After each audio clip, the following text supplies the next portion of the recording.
Good evening, everybody, and welcome to RAMP.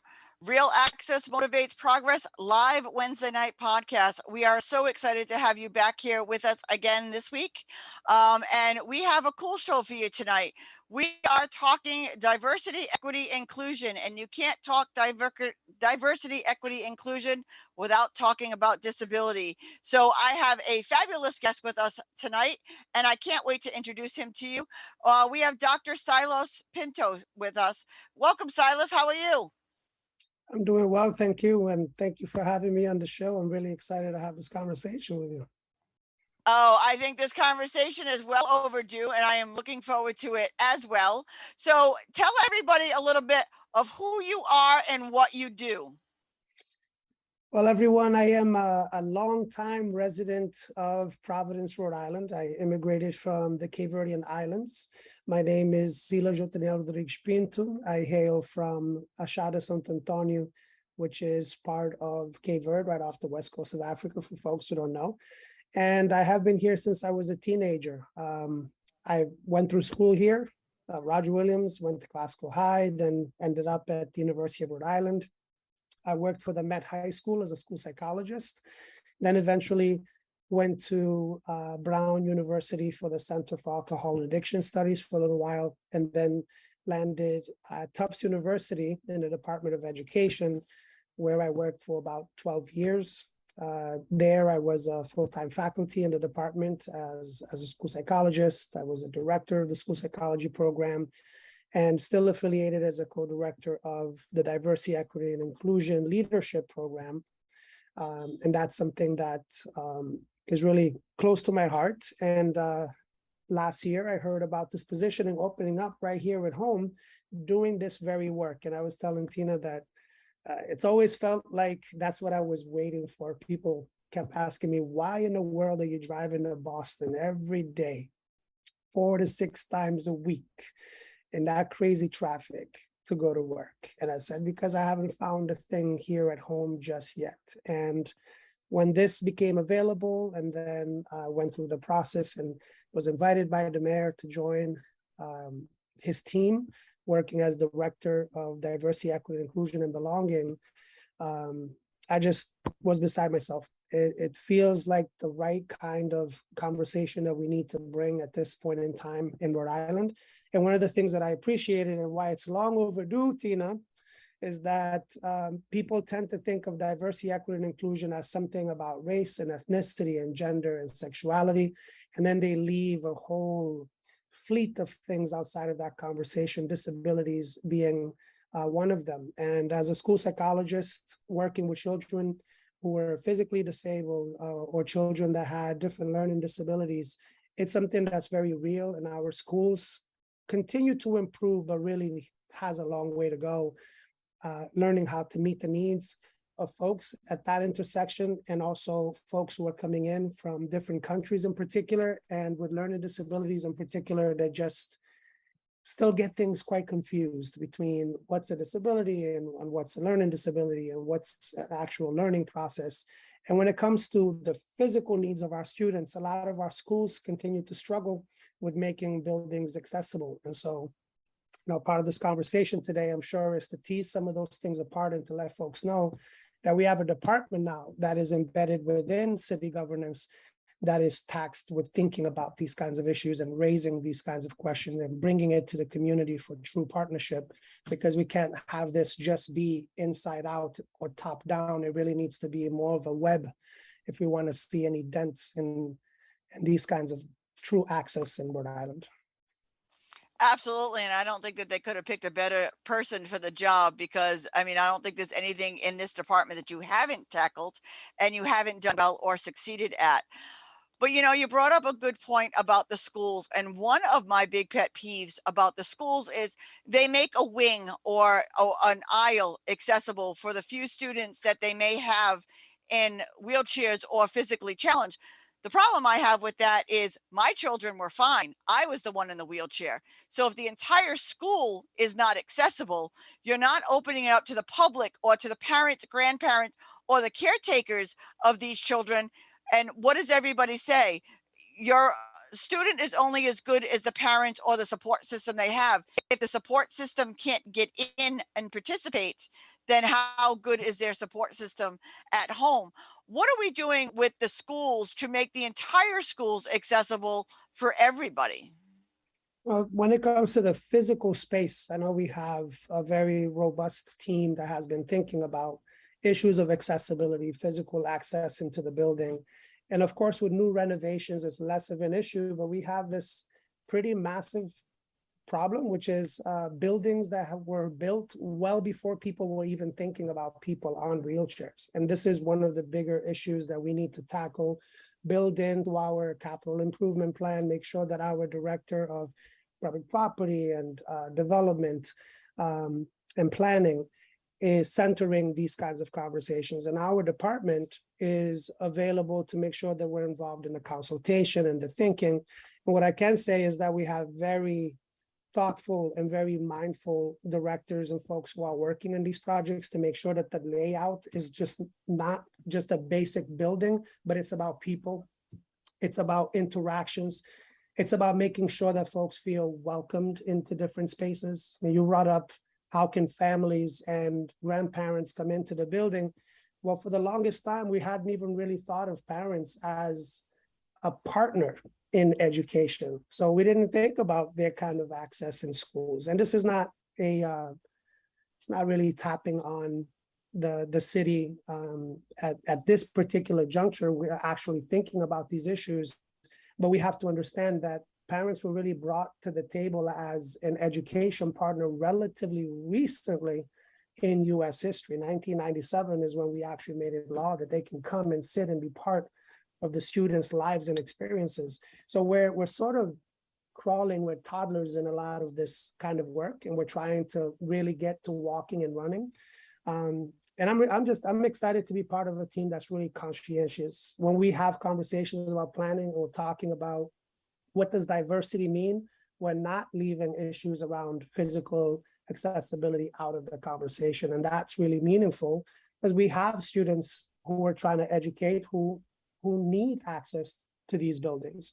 And if people are familiar with laws, they work very slowly. They change very slowly, which is why we need people in the community to continue pushing, because I can't think of a single special education law or issues around accessibility that was not started by community members. That we live in that space of ethics, right? We feel that things are not right. We can see that things are not right. We can see who's being left out and who's not being called in. And then we push for those laws to change. And I think shows like this do just that. It raises awareness in our communities. It calls partners to the table so that we can be thinking about this together, because it's your voice and mine and our community members and the people actually drawing out the plans that need to all be at the table so that it's as comprehensive as possible. So Absolutely. I mean, we are stronger together. And as we all say, nothing for us without us. And that goes into every community. I'm not talking just about the disabled population, but I'm also talking about every community that's in the diverse, equity, or the minority portion. If you don't say something, the answer is always no. If you step up and you start, don't only have a problem, have a few solutions. You know, they may not all work, but at least if you're bringing the ideas to the table, it's community partners that truly makes something like this happen. What are some of the other areas that you think are left out when people think about diversity, equity, inclusion? What are some of the areas that you think people forget about? At the very beginning, just at the heart, not just in terms of social identities, I think sometimes we forget about the power of relationships and conversation, the power of information, and making sure that people know their rights. Because if you don't know your rights, you can't exercise your rights. Therefore, you have no rights.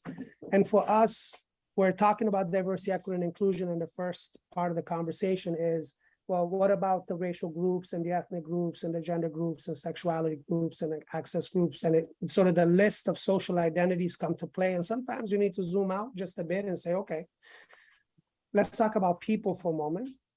Let's talk about what people generally need. Let's talk about how systems are set up and whether or not we're actually meeting the people's needs, because in many cases, we're talking about intersecting identities, right? So we're talking about someone who has a physical disability and is part of an immigrant population and is having other challenges. And so when we talk about intersections, that's something that I think was missing from the conversation.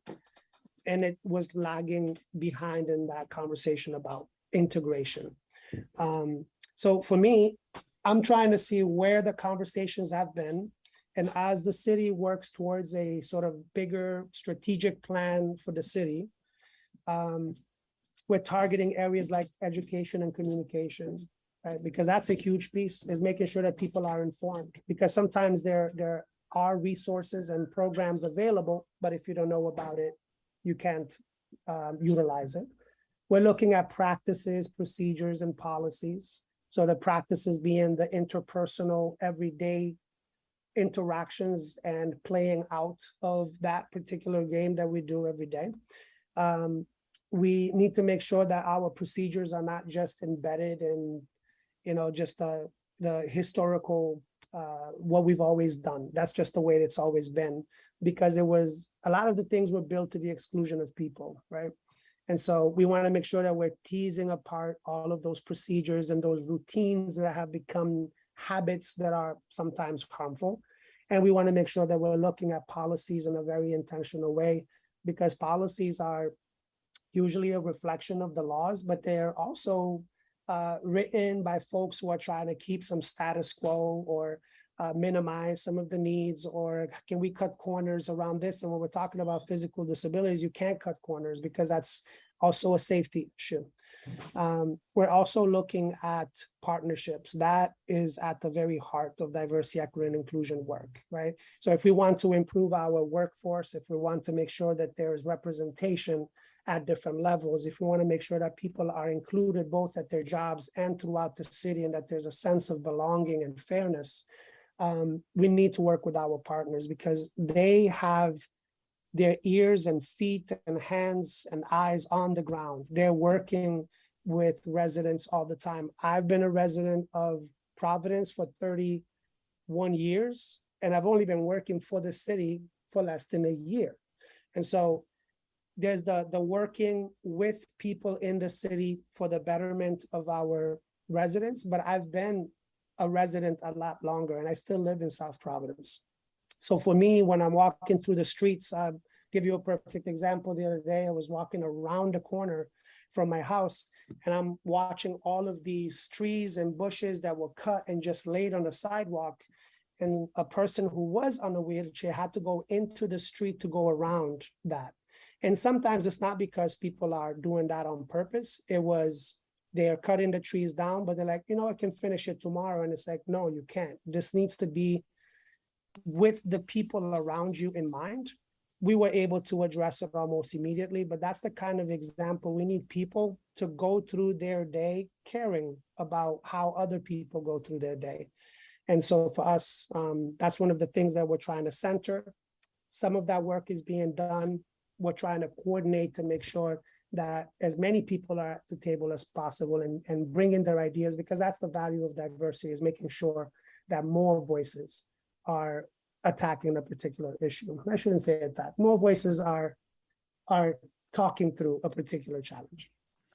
Oh, like I said, this is why we work so well together, and I love working in Providence, because there's so many open minds and so many ideas and perspectives that need to be changed. Like my thought is, we all need to meet at a table. We all need to put all of our differences aside. I didn't say not know about them. I didn't say forget about them. I said put them aside. Meet at the table, meet in the middle, and work our way out to start bringing people together. If we don't find a middle ground to start coming together, instead of all of this hate and judgment before you even know somebody, we're never going to get anywhere, and we're never going to make anything better. That we need to meet in the table and work our way out at a common ground, at an area. I so believe that that's the way we're gonna change this, and we need to open ideas to new perspectives. Do you have any thoughts on that? Oh yeah, actually, I was trying to find a place to be like, let me add something real quick. Uh, because, sometimes when we're having conversations about a particular community, we think that we need to take their issues off the table in order to put ours in, and they can coexist. They're all part of the same narrative. And so we have to come to the table knowing that I should be able to put my issue on the table and you put yours and then somebody else, and we put our successes as well, and the victories and the resiliency of our communities, that all of that is part of the story. And then we try to figure out that problem, because sometimes if we're talking, but we've taken everything off the table, well, what are we talking about exactly again? And we can't see any patterns. We can't actually make sense of any of it. I think about it as any kind of interaction. If I'm working with my children in school or with my own kids, and they say, Dad, I have this particular issue. And I'm like, well, I also have a particular thing I want to talk to you about. Both of them exist, and they both should be on the table so that we can figure it out. That's real problem solving. So I appreciate that idea of all coming to the table. And I'm also wanted to add that it's okay for all of those things to be on the table, and that you putting something on the table doesn't mean that somebody else has to remove theirs. In fact, we may find that we have some common struggles. We may find that we have some common possibilities and opportunities to synergize. I mean, you came to the Cape Verdean Festival, and we have the Accessibility is Beautiful event that's happening, and we're calling the community to come and participate in that. It shouldn't just be, oh, this is a cultural event, so therefore we'll let them do that, or this is an accessibilities event, and therefore, if we come together for celebrations, we should also be able to come together when we're struggling with issues and just pause for a moment. I think we need to develop like some real listening skills to be like, tell me what's on your mind. What are your needs? And then to really spend some time there, because then we start doing a bit of that oppression Olympics, right? You have your issue, and Mhm. before you even finish your sentence, I'm already like, oh, I get exactly what you're saying because I'm an immigrant.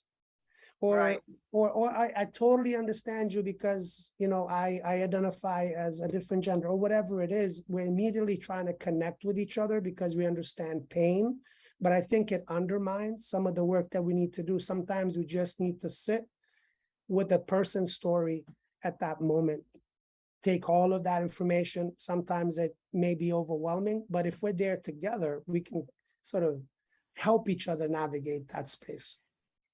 I completely agree with you because I try to make a point to go to everybody's celebration. I want to celebrate. I want to learn how everybody else celebrates, from the Cape Verdean Festival to the folk festivals to the Newport. Like, I've been to all of them, the refugee festivals. I've been to all of them because the only way that I'm going to learn and I'm going to grow is by immersing myself into other people's celebration and what they're celebrating and what it's all about, and to know.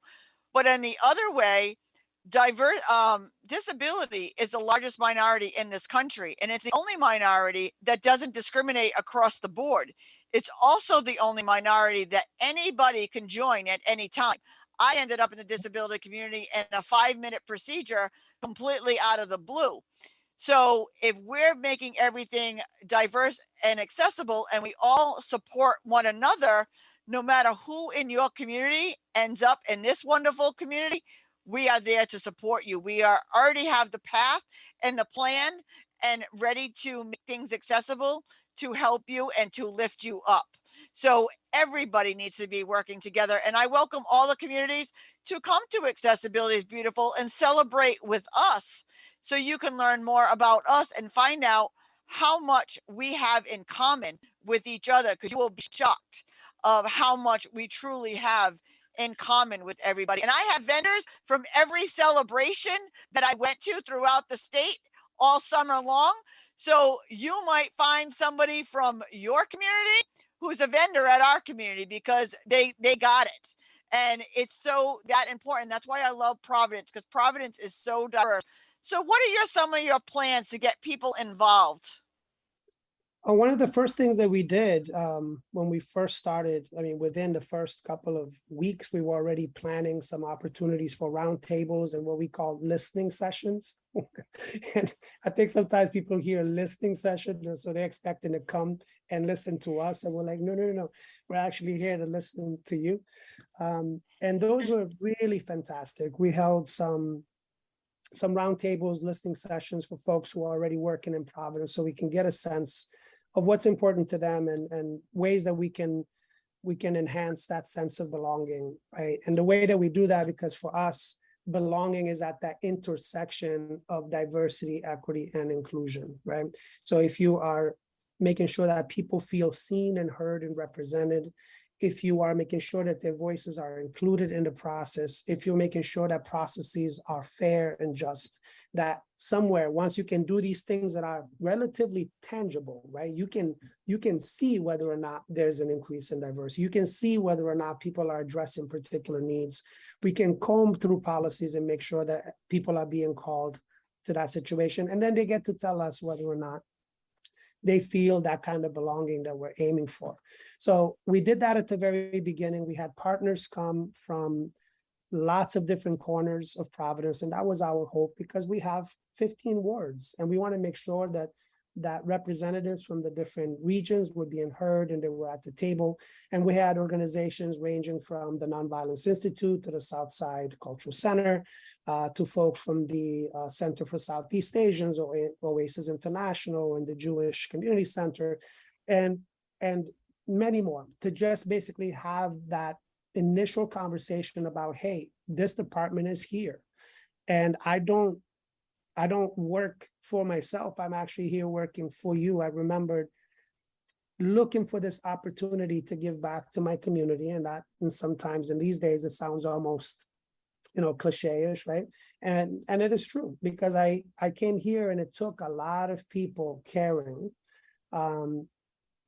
to actually get me to where I am, right? That idea about pulling yourself up by the bootstrap, not really true.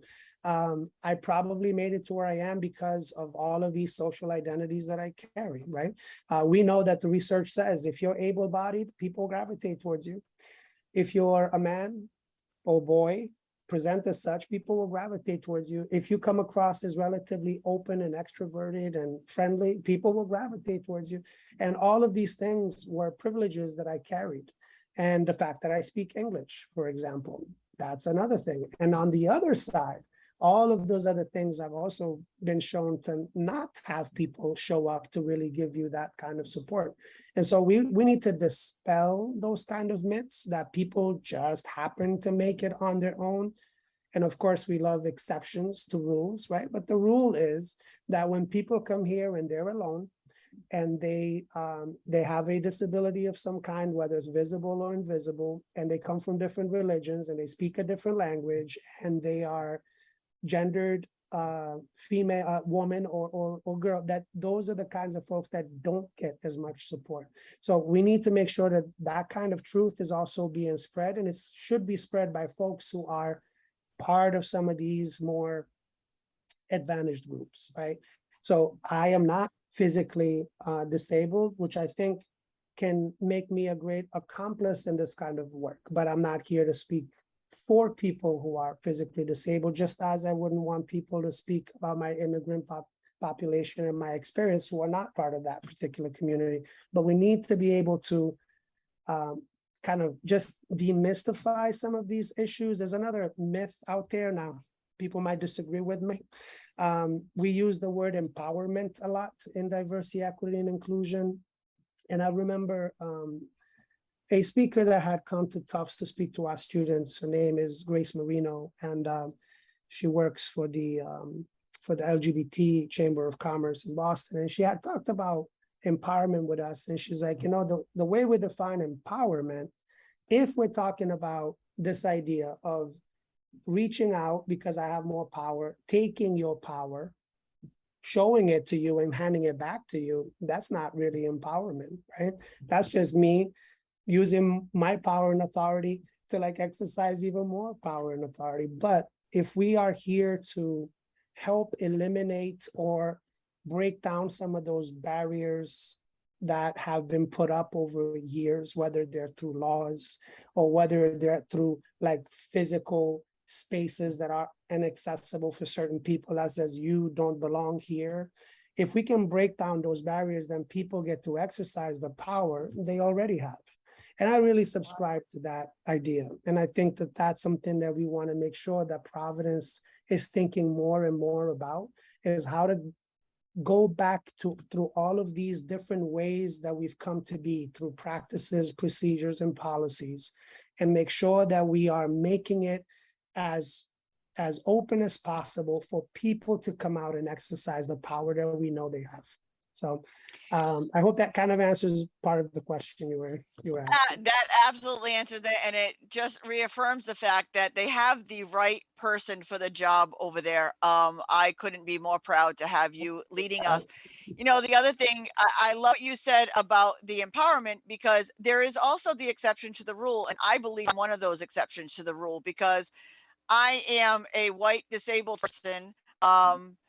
Who I find people gravitate towards because I'm a positive person. I don't lash out, I don't yell, I don't scream, I don't call out businesses who happen to be not successful.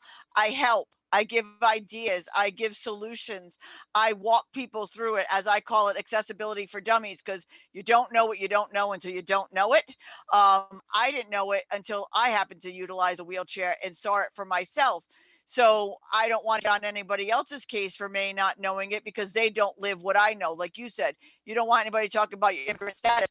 You can't do anything for the disabled community and actually be accessible unless you call somebody like me to show you how you're not accessible and how to fix it. You know, and this is why great partnerships like we have are such a great idea. And this gravitates towards all of the other minorities and all of the other people that speak up. Just because you're a minority does not mean you don't have a voice. Just because you don't think people gravitate toward you doesn't mean you don't have something to say. It doesn't mean you can't make a difference in a positive impact way by listening, by changing your perspective, and working with other people to make a difference. None of us are going to do this on our own. It's only together are we going to band everybody together. And I think Providence, with you at the helm, is going to be the leader in all 39 cities and towns in Rhode Island, because it's people like you and your perspective that is going to make people open their eyes, step up, roll up, and be part of the conversation to make the change. So I cannot thank you enough for all of that. I want you to tell everybody how they can get involved.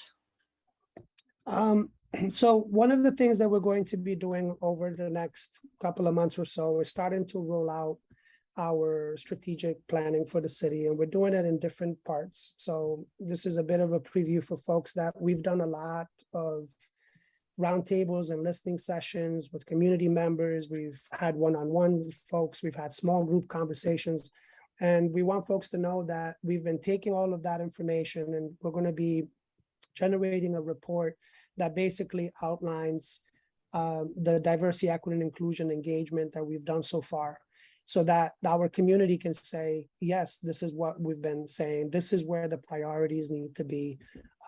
These are the things that we would love for the city to take up. And so we're going to be looking for more opportunities to hear from folks. We didn't get a chance to hear from a lot of people because, just to be honest, right, when this position came out, people didn't really know that we were here. People, that's why I keep saying it, that we're here. Folks are still confused. What's this department compared to other departments? Because it's so new. It's something that literally started this year. And so it's not part of everyone's sort of daily experience with the city of Providence. So we're trying to put ourselves on a map first by really making sure that those relationships are in place. And people that we've worked with in the community for the last, couple of decades in different capacities, whether it is the African American Ambassadors Group that has been spearheading a lot of the work around reparations in Providence, or the Latino Ambassadors Group that meets with the mayor, or the Cape Verdean ambassadors, or the different groups that are emerging to make sure that they bring their voice to Providence. We want to make sure that we continue to create space for that to happen. Now, I also want people to know that getting involved for us is not just coming and saying, Silas, this is what we want, right? That there's a responsibility on our end to take what you're saying and convert them to actionable steps so that you can see progress. But we're also asking people, as you mentioned, come to us with some kinds of solutions that we can monitor over time, right? People talk about data-based and evidence-based decisions all the time, which is really fantastic. But the truth is, Providence is at the very forefront of a lot of this work.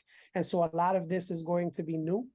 We are looking to what other cities are doing. We're part of local and regional and national consortiums to make sure that we are doing things that are informed. At the same time, we can't take what's happening in a city with like 600,000 people or one that's with like 50,000 people and just map it onto Providence, right? It doesn't really work. We still need to go through the steps of figuring out what really works and needs to work here. And the only way we can do that is by having honest conversations, but also focusing on constructive feedback. And that's where the community really comes in. Because again, I'm a member of this community, and many people, and by that, I don't just mean living in Providence. I'm talking about anyone who's working for Providence has made a commitment to see Providence move forward. And so we're part of this team. And there are folks, for example, who have lived in Providence for a long time, and they no longer live in Providence. That doesn't make them any less of a team member in this work, because people still love Providence and they moved because of work or they moved because of whatever other circumstances. We still need their voices, and we still need to come together to do that. And again, don't be afraid to bring something to the table, even if it's at odds with somebody else's kind of concern. They can coexist, because the only way we can get through it is by really seeing the full landscape of what we're dealing with, so we can come up with like a very reasonable, comprehensive plan to tackle it. And I commend you tremendously for all of this. One thing I'm going to ask all of our listeners to do, though, is when you do come to the table, realize that this is new. This is trial and error, and there will be errors. Do not be discouraged because something didn't work the first time. It's going to take a few times to get it right. It's going to take a few falls to get back on the horse and to try it again. Stick it out, stay with us. And I'm telling you, if you are on Silas's team, you are going to be on the right team and you're going to get there. You just need to be patient, be equitable, and know that your problem isn't the only problem. It doesn't mean that your problem doesn't matter, but you have to understand that everything takes time and everything is going to take a process. So stick out the process. Don't come to one meeting. Don't feel that, nothing got accomplished and don't come back again, because that doesn't help. You need to keep showing up. Need to stepping up. I didn't get to where I was by rolling in once and then saying, okay, you guys do the rest. No, I keep showing up. I keep showing up at events. I come when I'm not invited. I just roll in with a smile and say, okay, what can I do? And what is the project tonight? Help out another community, learn another perspective, and just keep showing up. Even when you're not wanted, keep showing up with a positive attitude and smile on your face, because eventually you will be seen, you will be heard, and change will happen, because I'm seeing it myself. So change will happen, and it won't take as long as you think. But I'm telling you, if you stick on Dr. Pinto's team, you are in the right place, because I'm on Dr. Pinto's team and I know I'm in the right place, because I am super excited to work with him. And we already have so many plans going forward that you need to join this team. Anything else that you want to make sure that the viewers know? I want to make sure that everything that they need to know, you are getting out and in front of everybody.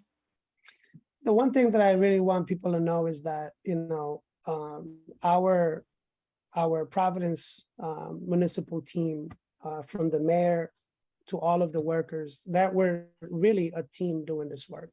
So we have a department that is focusing on diversity, equity, and inclusion, but it isn't just the department of diversity, equity, and inclusion's responsibility to do this work. So when you think about the mayor himself, who every decision is a critical decision. Every decision is taking into account every resident of Providence. When you think about all the chiefs, when you think about all the departments like sustainability and doing amazing environmental justice and racial equity work, or arts, culture, and tourism, or our healthy communities, our police department and public safety as a whole, our telecommunications, everyone is working together to try to figure out what's the best way to maximize this thing that we call diversity, equity, and inclusion. Everyone is in this game. Everyone is trying to push our city forward and put us in a map, obviously in a very positive way. We want to be that mid-sized city that people are talking about, not just in the United States, but all over the world, to understand that even a place that has less than 200,000 people, right, can come together in sometimes the most difficult circumstances. But as long as they're coming in with that positivity you're talking about, as long as they're coming in with the right mindset, to know that the moment you walk in the room, we actually see you. This is the kind of work where we look for you. So we're not just like, oh, there's that, but we're like, where are you? And as soon as you walk in, if you've ever been at an event and you're waiting for that person to walk through the door, as soon as it does, there's that little feeling. This is what we feel when we are at events and we're like, where's Mr. Cedric, right? Where's Morris? Like, where's Wendy? And as soon as they walk in and you're like, yeah, okay, now we can get some work done because I can't do this by myself. Even with our 2,000 team members, not enough. We have 179,000 people in Providence. You only have 2,000 people that work for the city of Providence. So that's a pretty big gap. If we want to see the level of change that we're looking for, we need to come to the table. And sometimes even that one sentence that you come to contribute, or the 5 minutes on your way home that you pass by to listen to an important meeting or decision, all of that is important. And we just need you to remember that when you're home, we are thinking about you, because we are those folks, either former residents, future residents. We're building a place where people will want to come to. And if you leave, we want you to come back. And if you live elsewhere, to know that this could be a place for you. We're not just building it for the people who are here right now in this moment. It's about the future, and it's about all of the folks who think about the space. So, and I hope that folks will make the time to come this weekend. Saturday is going to be a really wonderful opportunity for more discussion, for more engagement. And it's at the Steel Yard, which is beautiful. I don't know if you've had an opportunity to go to the Steel Yard, but I know they just commissioned a really beautiful piece, kind of centering accessibility, so come and talk to the folks over there, come and learn, because it's not just about a celebration, it's education, and it's about supporting each other and showing up together. So yeah, and every business that shows up gets automatically put into a raffle that they can win a free accessible ramp for their business. So all you have to do is show up and write your business down, and we can make your place accessible, because you could be the winner of the ramp. We donated one last year, and let me tell you, just that one ramp to that haircutting place, so many people are now going there to get their haircut. So you could be the next business that wins a free ramp just by showing up and learning something new. But yeah, the Tina's table, everybody needs to see it, because it is a beautiful piece. I don't know, it's named after some crazy girl, but it is a beautiful piece. I was actually sick of waiting for everybody to invite me to the table, so I created my own table. So there's how you can make your own change. Create it. If you're not getting invited to the right tables, make your own. Now everybody wants to sit at my table. So make sure you make your own table. And the other thing that I'm going to mention is there is good and bad in every community. There is absolutely good and bad in every community. Some people are down on the luck. Some people are having a bad day. Do not judge an entire community because of the good and bad person that you happen to run into. You could be having a bad day. So what you think is a bad person is actually somebody having a bad day. So take it for what it is, as a grain of salt. You don't want to be judged by you. Trust me, you don't want to judge me on an early Sunday morning after I've been out late at an event on a Saturday night.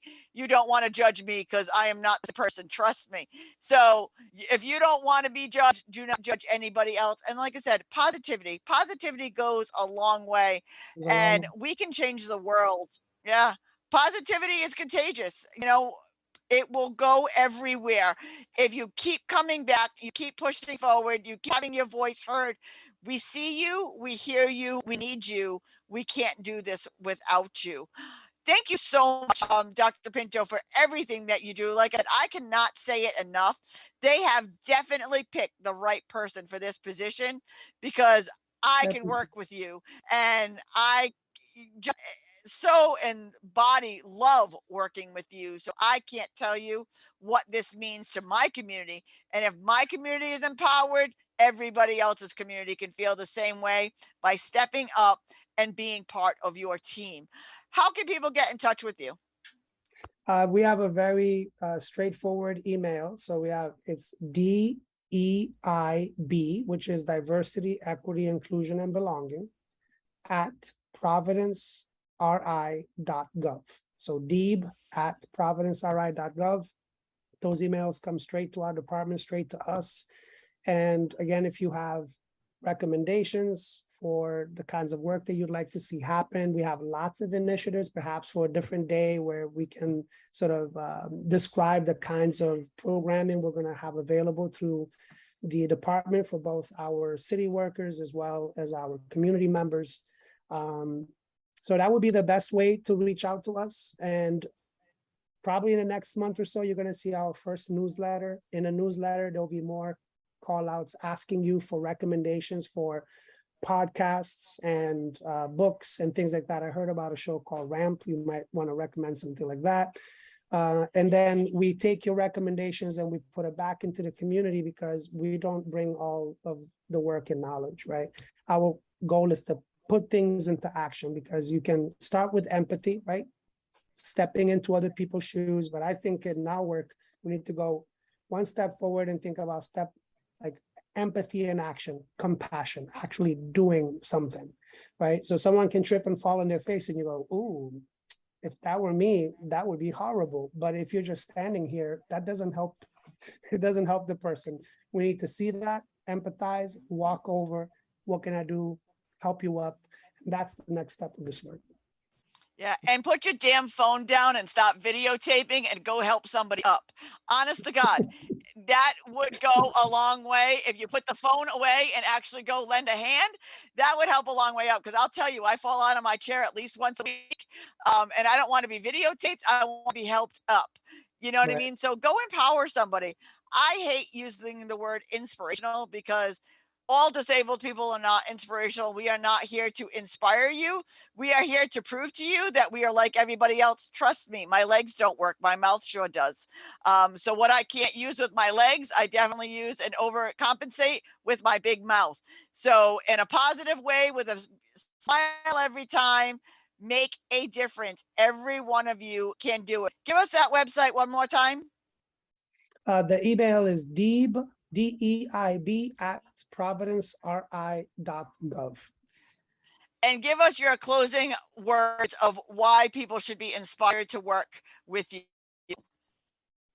Closing words on why people should be inspired. Well, the truth is we're looking for inspiration and it comes from very interesting places. And the one thing that I've learned, not just from this job here, but also working with students at a university for over a decade, is that we're constantly learning. We should just never underestimate what people have to offer. And there's formal education, there's informal education. I'll leave you with a closing words from my grandmother, who had a kindergarten education in Cape Verde, who lived through Portuguese rule, and so she didn't go to formal education, etc. And one of the things that I will never forget was because she raised 11 children, and she would say, don't tell people what to think. Maybe we can be in the work of pointing to things that people should be thinking about. And so this is the work that I try to embody today. So if you come into our team, if you come into this work, we're here to think about things, come up with innovative solutions, measurables, attainable kinds of solutions, and then putting them to work. Thank you so much for all you do. I just enjoyed this conversation and I can't wait to keep the lines of community open. So thank you so much for taking tonight to be on our show. And when we redo our website, we are actually putting a link to your department on our website as a resource, because that's how good of a partner we are going to be. Is we're going to link you as a source, because again, we cannot do this alone. We need to do this together, and this partnership is going to do nothing but grow. So thank you so much for taking the time tonight, and everybody get in touch with Dr. Pinto. You will not be disappointed. It is the place to be. It is where I'm at. So everybody needs to join the team and be part of the solution, not the problem. So thank you very much. Thank you. Thank you all for listening. And I welcome everybody to come back next Wednesday night. We have talk about inspiring. We definitely have a man who's to be inspired. He is paralyzed from the waist down, and he biked from California to Washington, D.C. On a hand cycle. So hear all about Adam Lane's adventures going from California to Washington on a hand cycle for United Spinal. Same time, same channel. And as I always say, don't just sit there. Make a difference, everybody. See you next week.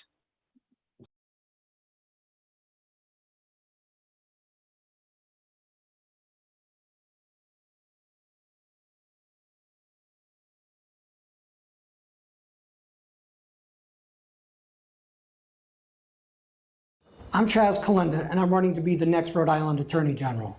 I practiced law for the last 16 years, 12 of them in the office of the Attorney General, so I have the knowledge and experience to do that job at a high level. I'm not here to fight for a political agenda.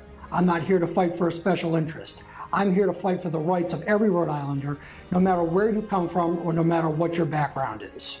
I'll need your votes on September 13th for the primary election and November 8th for the general election.